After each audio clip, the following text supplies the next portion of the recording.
Hello, I'm Bob for CenturyAutoAir.com.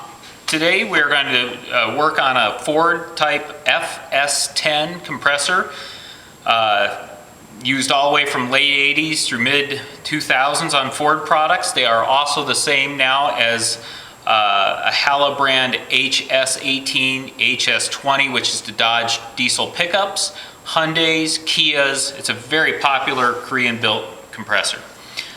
We're not going to go over too much with the clutch because you can watch our other video about GM clutch replacement, which will describe how to remove the three pieces of the clutch. The only difference on the Ford type, you do not need a special remover pulley tool. You just take the center bolt out, it'll slide off. Remove a snap ring, use a mallet, tap this guy off. This is pressed onto the front head. If you catch with a screwdriver right between here and on the other side and gently pry it off, it'll come off. But it's done the same as a GM, just without any special tools.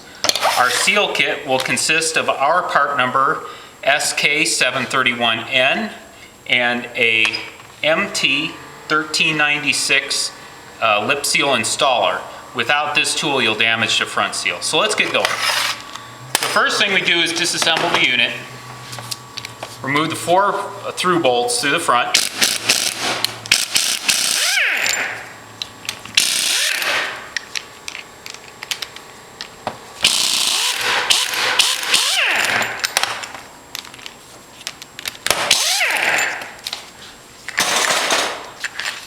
Part of the design of this compressor is that it was built with a minimal amount of parts and minimal amount of seals, so it comes apart very easily. You can work the front case half up. Yours will probably be stuck if it's been on the vehicle for a long time, so you can catch it right here and on the bosses and it'll pop up. When you pull it off, keep a thumb on the crankshaft and push down and just work this section up. This will keep everything aligned and intact inside. Our front seal is actually mounted right inside that housing. It's a very small snap ring to get out. If you don't have a pliers to do it, a pick, and you can get down in there and just work the snap ring out. The kit does come with a new snap ring. So if this comes out in pieces like that one just did, that's fine. Flip the nose over, take a screwdriver, carefully so as to not damage the actual housing itself. Drive the old seal out, and that's the front seal. It's a real small one on these. I try not to disturb what we call the gut pack. All your valves and everything are assembled on here. If this comes out, you can get it back in, but sometimes less is more, and you just don't want to disturb it.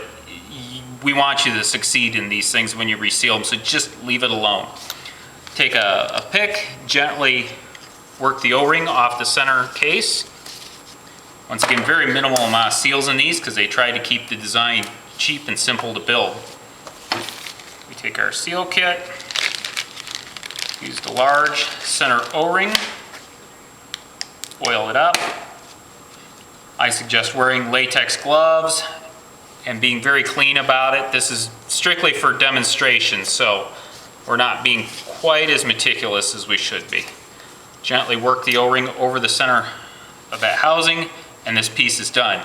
Now, this compressor does require special tools to install this front seal, but we can cheat around that if we install the seal now before putting this unit together.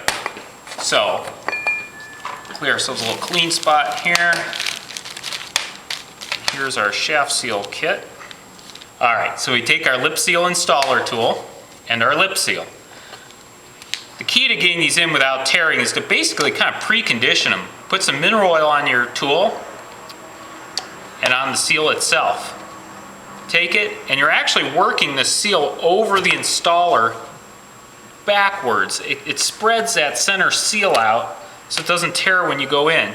You see I put it in that direction. Actually, when it's in the compressor, it's going to be going together that way. You'll see in a minute, but we've just now spread the seal. So we'll set our installer aside, take our housing, and we're going to install the front seal. The piece where you see the actual neoprene back part, where it bows out, goes down into the compressor. The exposed metal part will be up to you. That's where the snap ring rides. So that's kind of the simple way to remember how that goes. Get that in there. I usually take a socket or something similar size and just push it down till it seats inside of there. You see it's down straight. Now take our new snap ring and install it. Snap rings are usually made with a natural bevel on one side. It's totally flat on that side. This side there's a bevel on that outer edge. That outer bevel always faces you on air conditioning repair. Loose, slide our snap ring down. It's very hard to get them seated with the pliers. I just use it to compress to get down. I'll put a little socket, give it a couple taps. Always look down into it, make sure that it did seat inside of the housing. Kind of push to either side. So this prevents us from having to use the special tools once the compressor's all together. We just kind of cheated a step, and it just works easier this way. So now we take our installer tool and we slide it over the shaft. What this does is it protects that seal from these splines and will separate the seal so it goes down gently. And we put plenty of oil on that. We also make sure we have plenty of oil on our center case O-ring. We want everything to slide together. And then take our housing and work it down over that seal. It's down, work it, and you'll feel it engage. The dowel pins are in that gut pack. Remove our seal tool. Reinstall our through bolts. Now, I don't recommend using an impact really to take them apart or put them together, but we're just trying to do this as quickly as possible. So, but I do put these always back together by hand. I like to torque most compressor parts to 23 foot-pounds. It's a spec that's always worked for me. All compressors seem to have a different published spec. This is just the one that seems to work well with all of them. So pull your bolts down very gently, evenly, because a lot of times you'll feel that front housing slide down a little bit more over that center O-ring. And let's go ahead and tighten these down and torque them. If you don't have a torque wrench, I would say just get them down until they're fully seated and snug them down nice and tight. It's not so critical that it can be the difference between this working and not working. And that's all there is to it on this. There's two other O-rings supplied in these kits for where the hoses go. Sometimes the hoses go on the back, and there may be also a smaller O-ring if there's a pressure relief valve on your compressor. Once again, the clutch will go on the same way as the GM type clutch. There's no special tools needed. But this is a press fit as far as putting that coil on. So what I do is I get them on there kind of centered as best I can and sit there and just kind of work it with a rubber mallet or put a piece of wood over it. They're pretty hardy coils. They're hard to hurt. Just use good judgment, tap them down.